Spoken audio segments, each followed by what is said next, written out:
Welcome to Your Next Mission video podcast. We have a show today that everyone thinking about transition to civilian life needs to see. We have Lieutenant Colonel retired J.J. Montanaro from USAA to talk about financial wellness. We all know taking off that uniform brings about a world of change. So we're going to tell you how to navigate through those financial changes. We'll show you how having a playbook to manage your money will bring financial health to you and your family, and how to avoid those pitfalls that can trip you up along the way. We're going to tell you what a transition fund is. You can't afford to miss it. Stay tuned. We'll be right back.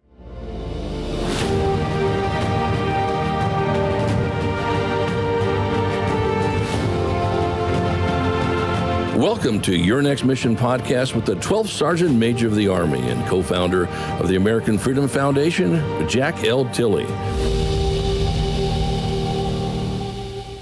Hello out there, warriors past and present, and your families, and thank you for your service to our great country.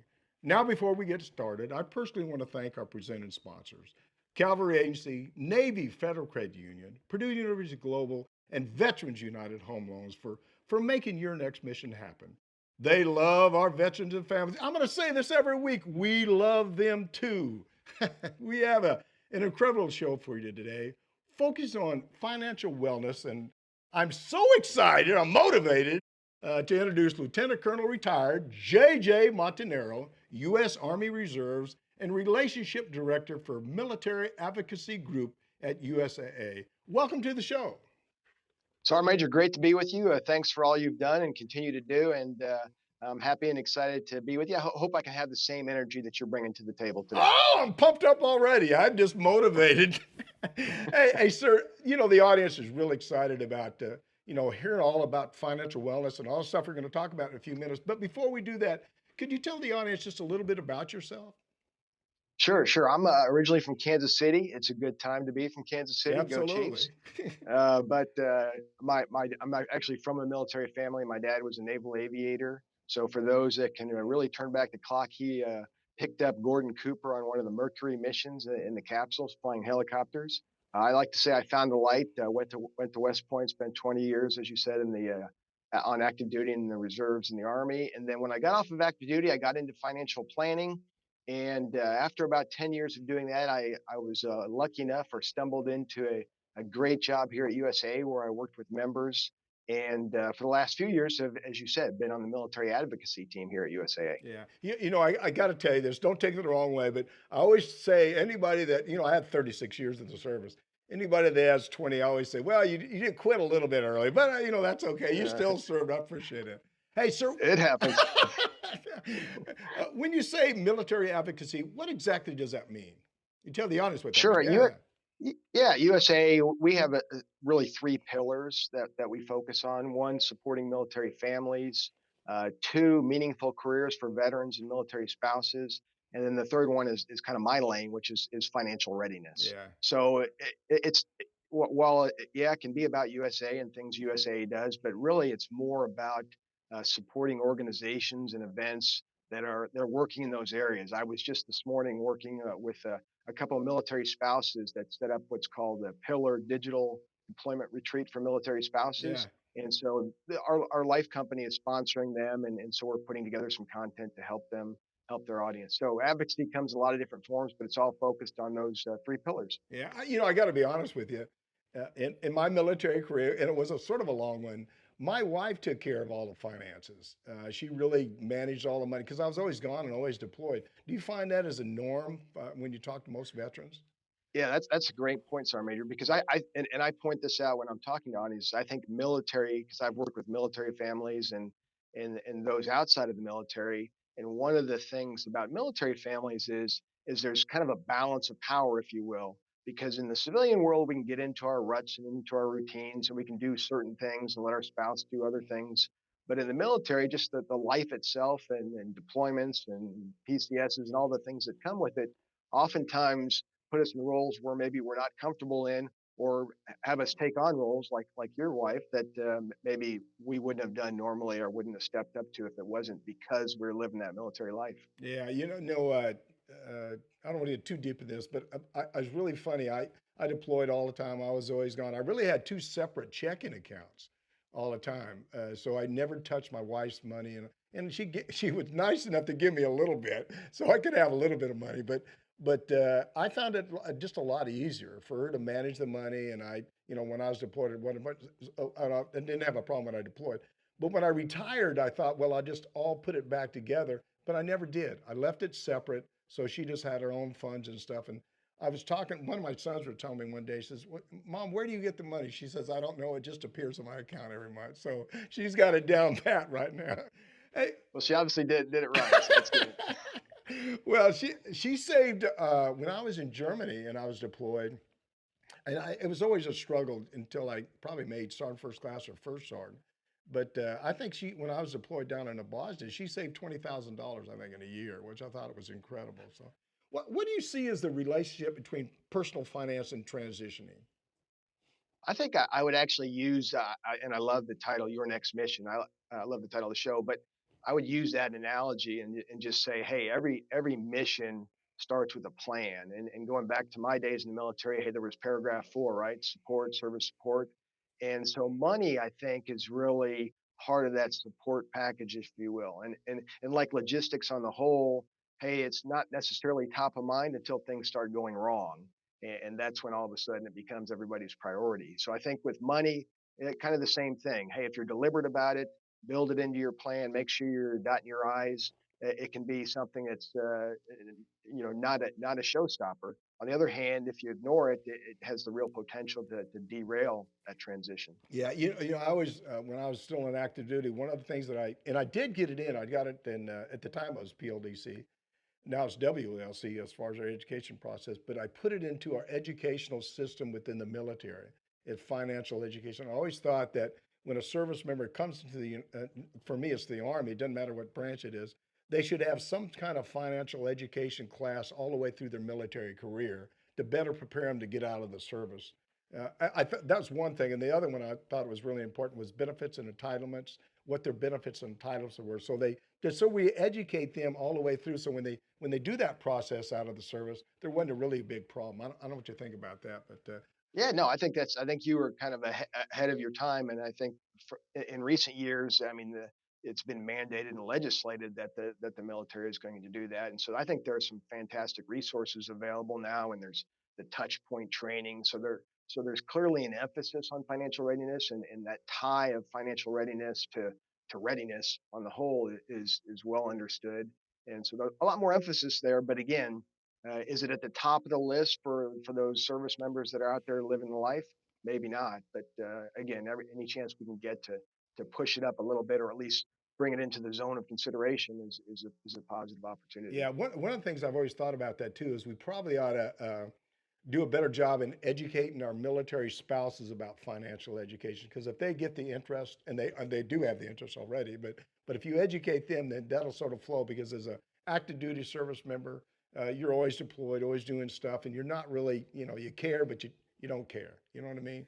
And but that spouse also, I mean, she certainly does care about what's going on. So I think having classes for the military spouse, I think, is really important.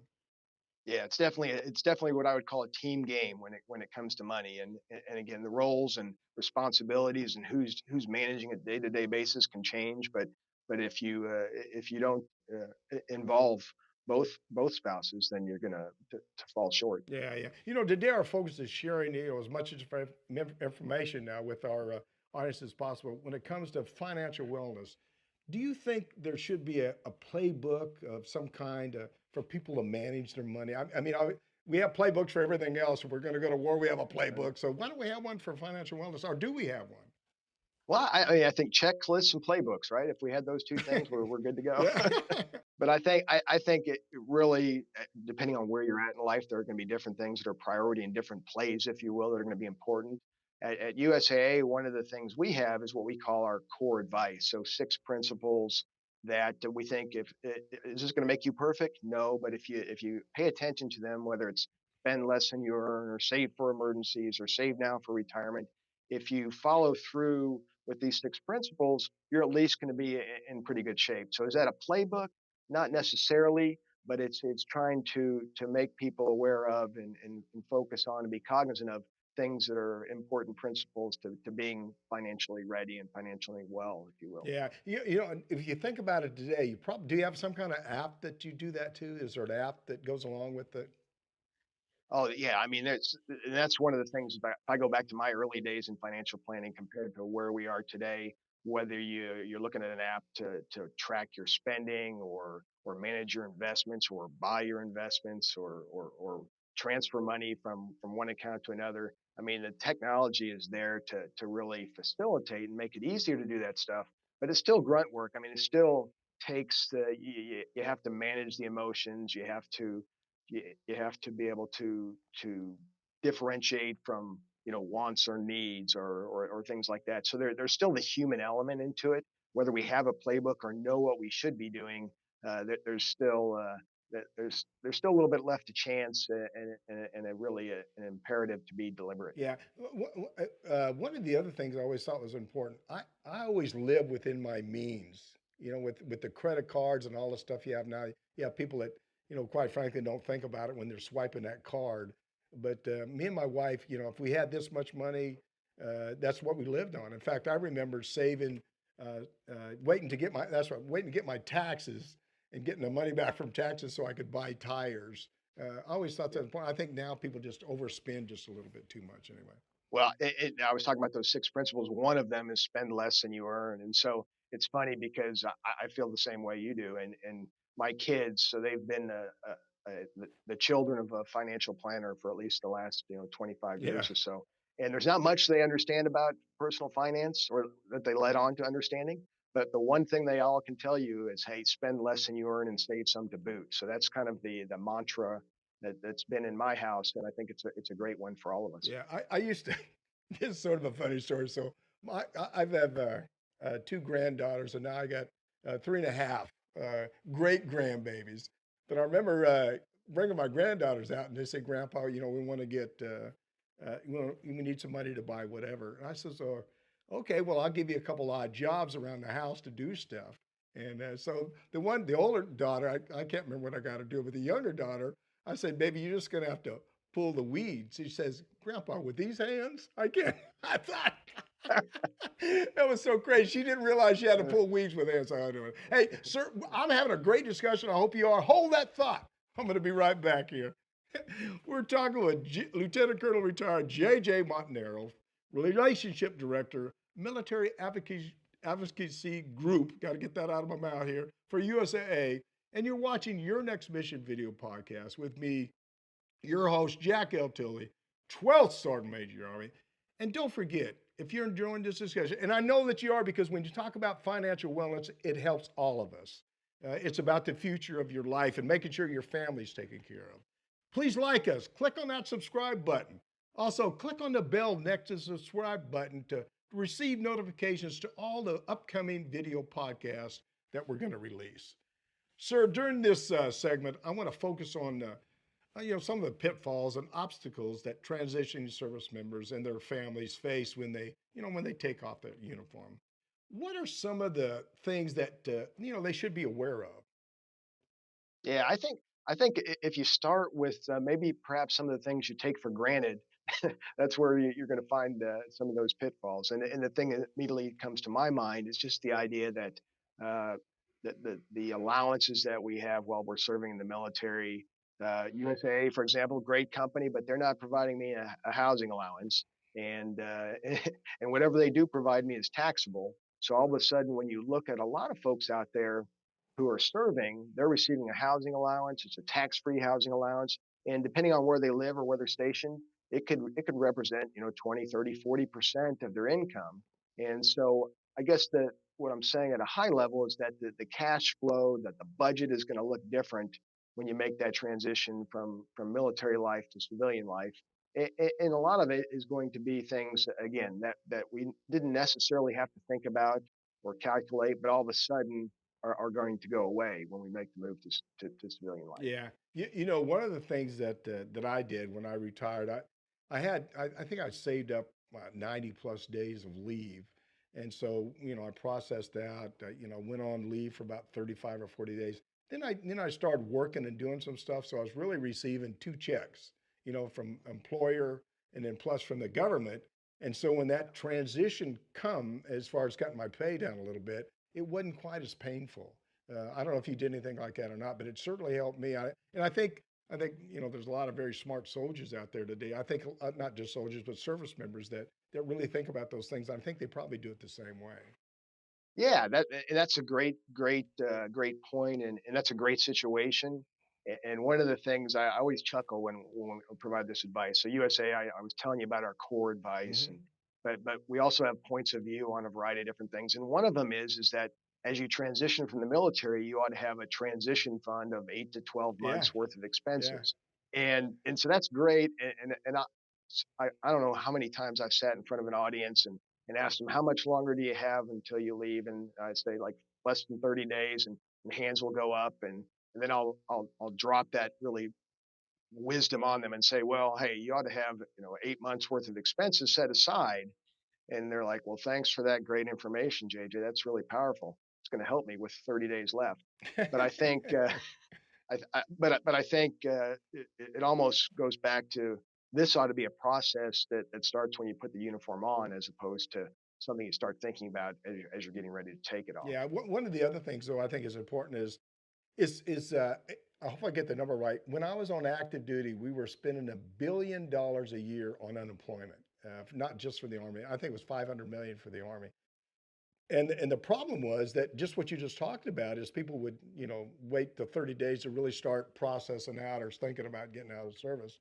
So I've always thought there's a few tips that, it's off financial education a little bit, but it's, when do you start that process? About 2 years out. Do you have a resume? Where do you want to live? Pay off your credit cards, any credit cards you have. So you go out of the service with no bills at all. And then start that networking process to sort of prepare you to get out of the service so you can find employment fairly quickly. And I think now I think they're getting a little bit better, but now I think they're supposed to, I think it is 18 months to 2 years they're supposed to start, but about a year out there to really focus on that and make sure they're prepared to get out of the service and have a job. And then the last thing I think is finish up their education. If they have 2 years, get 4 years. You have 4 years, maybe get your doctorate or whatever, your master's degree. But preparation to get out of your service, not just you, but your spouse too. Yeah, no, I think that's great. All great points. And I was talking about meaningful careers as being one of our pillars here at USA. So I get to listen to my teammate talk about that a lot. And one of the things or organizations we support is Veterati, American Corporate Partners. So I think back to when I got out, and probably when you retired, the amount of resources out there now are just a lot more than there were. And so there are a lot of tools and opportunities that you should take advantage of to do the things, Sergeant Major, that you're talking about, whether it's network or understanding the opportunities that are out there. Yeah, there's a disadvantage a little bit now with all those resources. I wish there was just one central location that you could go to, because I think there's so much information out there, you get a little confused, I guess. Yeah. For me, it was goes back to the playbook. That's right. You gotta have that playbook. Yeah. Well, I mean, but the problem you got all that stuff coming in. You got to sort it out. That's why when you're on active duty, having the time to use your playbook, sort it out while you're on active duty, and then make a smooth transition. I think that's really key. The other thing is having the spouse involved with everything that you're doing. Financial wellness, all the retirement, processing out, doing everything you're doing when you're getting out of the service. I think that's just as smart for you as far as you and your spouse, just preparing yourself to get out. So. Yeah, that's a great point. And especially there's a lot of situations out there now where spouses have careers and you can pivot on them. It becomes kind of their time to shine. And financially, it really provides a great way to make that transition to civilian life. Yeah. Sir, I tell you what, I'm having such a great time talking to you this morning. I'm so, you can see me, I'm running in my chair. I'm so motivated, but I want you to do me a favor. Hold that thought just for a couple of seconds there. We've got a lot more to talk about, so don't go anywhere. We'll be right back. You're watching Your Next Mission Video Podcast. You're watching Your Next Mission, proudly presented by the Cavalry Agency. They help brands dominate no matter their size. Ideas, strategy, action. This is Cavalry. Learn more at cavalry.com. Navy Federal Credit Union, the most trusted credit union owned by members of the military community, serving all branches of the armed forces and their families. Their members are the mission. Learn more at NavyFederal.org. Purdue Global, providing affordable online education for hardworking adults. Learn more about a personalized, innovative, and world-class education at PurdueGlobal.edu. Veterans United Home Loans, the #1 VA lender for 5 straight years. If you're buying, they're funding your dreams. Learn more at VeteransUnited.com. Now back to your host, the 12th Sergeant Major of the Army, Jack L. Tilley.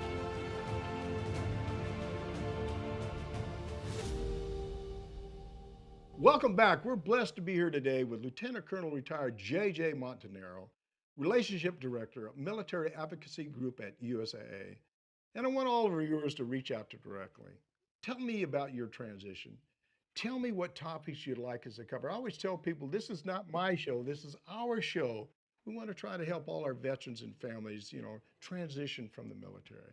You can call or text me at 844-424-1134 and I'll reach out to you. Send me something, tell me what's going on, or send me an email at smatilley at yournextmission.org. Well, we're heading into the final segment with you today, and I hope you enjoyed it just as much as I have. In fact, I really enjoyed it. Anytime I talk about financial education, I'm always pumped up about learning as much as I can. I just have a couple of more questions. Sir, I want to leave our audience with some words of advice when it comes to preparing financially to leave the military. What are a couple tips you could share with, establishing, a transition fund when getting out of the service? Yeah, so I think we did a good job. We talked about that, the importance of it, because you never really know what the timeline is going to be. Mm-hmm. You have a hope and you have aspiration to be able to double dip, like you talked about, Sergeant Major, but that's not going to happen for everyone. I think the last statistics I saw is it takes the average service member perhaps 6 months or so to find a new job. So I think that's a great place to start. I think you also need to think about transitioning your benefits. So again, going back to healthcare, we may have moaned and groaned about it while we're serving. But when you leave the military, it's going to go away, or you're going to have to find other options. And typically, whether you're talking about life insurance or health insurance, the other options that you're going to explore are going to come with a price tag that perhaps you didn't have before. So transitioning those benefits. And then the other thing I would say is that as you make that transition to civilian life, it's a good time to essentially do what I would call a retirement snapshot, because even if you're retiring from the military, you're probably not retiring from the workforce. And at some point, I think we're all going to do that. We may have a different vision of what that looks like and what we want to accomplish and the lifestyle that we want to live. But doing a little bit of an acid check and saying, hey, where am I, acid test, where am I at right now? Are there things I need to do that maybe I haven't done when it comes to taking advantage of things like the 401k or IRAs? Or am I in pretty good shape and I'm on a good glide path to get where I want to go? But I think this is a good time, because it is a watershed event, to do a snapshot and just figure out, okay, here's where we stand, here's what we need to do. Yeah, the other thing I think I was talking to somebody the other day. I work at a gym by my house, and the lady that is works at the desk and checks people in and stuff. Her husband's a retired veteran. He spent about 9 years. She talked about a culture shock of getting out of the military. Just that initial adjustment about, do you fit in and all that other stuff. Do you ever hear any stuff like that as far as USAA? It's people talking about, I just don't fit in anymore or whatever. Yeah. I think at USAA, we do a pretty good job because, and I look at my own team here in military affairs, it's a bunch of retired sergeants major and colonels and what have you. So maybe I have a little bit of a jaded view from that standpoint. But as a culture here at USAA, we really tip our hats to military service and really hold it in high regard. So I don't think necessarily we have our employees here have the same experience that everyone has. But I think what I've heard over and over is just the idea or the concept of missing the people, missing the camaraderie, missing all that goes with military service from a day-to-day basis, the community. Even if they don't necessarily miss the work, they definitely miss the people. And I think that's a common thread that I see. I used to tell people when I was active duty, I'm the senior enlisted guy for 1.3 million people when I was on active duty as a sergeant major of the Army. I remember getting out of the service and I said something to my wife about, something about 1.3 million people. She said, you used to have 1.3 million people. Now you only got me. which is tougher. Well, I think probably just haven't heard that. USAA has done so much for our military. Now, I don't know, you want to do as much as you can possible to help our transitioning service members and their families. Where can they go online to get some help or some advice? Do you have a website or something? Yeah, so we have in essence a little bit of a playbook. If folks go to usa.com/ETS or usa.com/leaving the military, that's what we call our transition hub. So there are calculators there are tools, there's an interactive checklist. So there are all sorts of resources, whether you want to read an article about the tax piece that we're talking about, or you want to be reminded to do the various things that come with transitioning. It's all there at usa.com/ETS. Yeah. Hey, so something just popped in my brain. Do you guys do a lot of social media? Because there's in today's society, younger adults, younger, well, even older guys like me, do a lot of stuff with social media. Is USA pretty active on social media? Yeah, we are, and I would say that I am probably not the banner carrier for that, but we have a great social media team and a great social media presence. And so when we get done here, I'll be picking up the phone and talk to them to make sure that they're amplifying what's going on here today. So just a real quick, go over that. So what kind of things do you emphasize on social media about, I guess, financial education? Of course, join USAA because it's a great organization. Is there what else? Yeah, so when it comes to usa.com/join, if folks want to join USAA, but again, we're taking we highlight events. I was talking about advocacy, and sometimes advocacy is or highlighting and supporting things that are going on. So if our team is out there and getting ready to go to a transition event or some sort of workshop, that we'll try to loop in the social media folks to drive engagement and drive just the understanding of, hey, these are the type of things that are going on out there. I think about things like Military Saves Week and the messaging that goes out during that week relative to financial readiness. So they're very active and trying to have their finger on the pulse of what's happening in the community. Yeah. Let me ask, as you talk, I'm thinking of questions all the time to ask. Do you give many classes? I guess you're not authorized to give financial education classes on military installations, but how do you Correct. go about this? So I'm an active duty service member. I know you got websites and all that stuff, but do you get invited to come and get classes on posts or do stuff? So to your point, because of the DoD regulations, that's not something we do. We Yeah. don't do financial education on installations. But to one of your earlier points, Sergeant Major, you were talking about the importance of spouses and spouses being engaged and involved in financial decisions. So we try to embed a lot of what we do and a lot of the messaging around financial readiness in, for example, spouse events. So Mill Spouse Fest or that pillar I was talking about earlier are spouse events, and again, there are financial readiness messages that we try to share through those opportunities, if you will. So maybe not right there on post, but trying to hit folks where they are. Yeah, yeah. Hey, sir, first of all, let me tell you, I've enjoyed so much talking to you. You're a wealth of knowledge, and God bless you for what you and USAA are doing for our veterans and our military family members, of course, active duty also. But any final thoughts? Anything maybe we missed that you want to make sure the audience hears, or you want to say Now, to the I audience? would just go back. Yeah, I would go back to the idea of having a plan and being deliberate and including the personal finance element as you're making that transition. Yeah. So make it happen. Don't let it happen to you. And I think that approach will go a long way towards making sure that transition is successful. I think the other thing is for you veterans or military family members that are listening out there, there's always people out there that'll help you. You just got to ask. And there's a lot of veterans, you may be concerned about, whether or not they're trying to make money or do something else. I think there's 17 million veterans. I'm not sure if I got that number right. I've heard the number 17 million and 20 million, but there's about 17 million veterans out there. And we're all tied together as a family. And so reaching out to somebody that cares about you, cares about your family. Here's a company, USAA, that really cares and wants to do everything they can to assist you in any way they can. So I just, again, I thank you guys for what you're doing. I got to tell you, I'm going to be upfront about that. I am a USAA member. I've got insurance with you guys, so that's that's a plus for me. That's for sure. Thank you for your membership, Sergeant Major. That's good stuff. Well, again, thanks a lot. Appreciate you being on the show today. Went fast and furious, but keep up the great work. You're helping military family members, and you're helping them a great deal. And what you're doing is you're changing their lives.